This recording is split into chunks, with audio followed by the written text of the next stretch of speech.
welcome back to awritingguy. So you want colorful resin and the Visconti experience without having Homo sapiens or Divina Elegans money to spare? Or do you want to try out Visconti's but you want something that's not too much? So in this video, I'll show you Visconti's entry fountain pens offerings, the Rembrandt series. If you would like to support the channel, please click the like button and subscribe.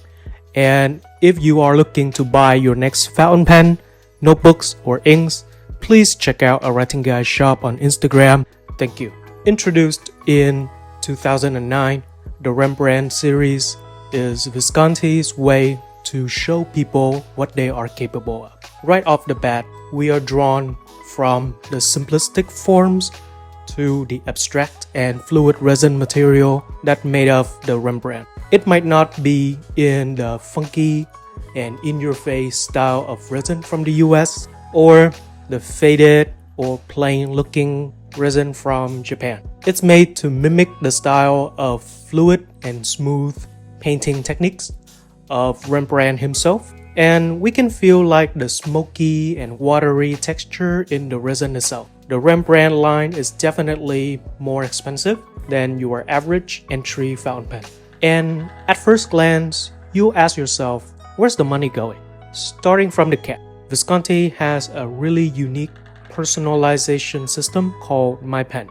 And you can use a magnet to take off the finial and replace it with either some initials or even colorful gemstones to make the fountain pens a bit more yourself. That's pretty neat, and there hasn't been any other brands that can mimic something like that. And you can save these finials for any of Visconti's pens as well.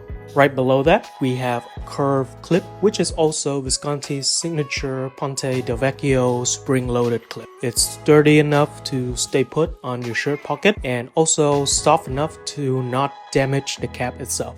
Draw your eyes a bit lower, you get to a really detailed cap band, and this is going to be a hot take, but I do think it's even better looking than the bands on Visconti's high-end pens than other German and Japanese cap bands. Snapping the cap open, you'll feel something a little different as well. It's not a clean pop from a plastic lining inside of the cap. However, the Rembrandt and also Visconti's other entry-level fountain pens use magnets to cap their pens. So essentially, you can cap the pen with one hand sliding into the cap, and it's a really interesting capping mechanism that I don't see other brands copy and try to replicate. However, because it's a magnet, it's raw iron, so you will have to be really careful during using the Rembrandt series, as if it gets too wet, the magnets will start to rust and you'll end up with a really bad capping mechanism.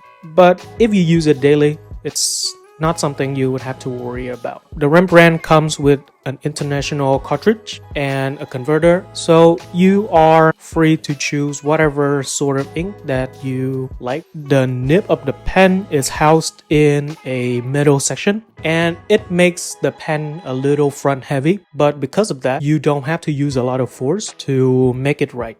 There have been multiple changes to the nib of the Rembrandt. However, the modern Rembrandt series comes with the smaller nib, but both generations are doing just fine. They write pretty stiff with a bit of line variations if you really try to coax it out of them. But essentially, Visconti's nib has always been on the wetter side of things. If you look closely at the bigger nib on the black Rembrandt, it lays down a really juicy and wet line, and it might not be the optimal writing experience for most people, but personally I do like it. And on the finer red Rembrandt, it writes consistently and provide a little bit of feedback. overall around the 150 to 200 US dollar. The Rembrandt is a really good option for you if you don't want to go into gold nib territory, but you like a pen that is more interesting and something that you don't see every day. You don't have the budget to go up to the Divina Elegans, Opera Master, or Homo sapiens, but you would like to have the Visconti in your collection. The Rembrandt or the similar version, the Van Gogh, is the way to go. Now, I would like to hear from you as well. Do you have any Rembrandts in your collection? Or if you would like to add one to your personal collection? And for more fountain pen related content and written reviews, please check out awritingguy.com or follow me on Instagram at awritingguy for regular updates and more. Thank you for watching, and I'll see you in the next one.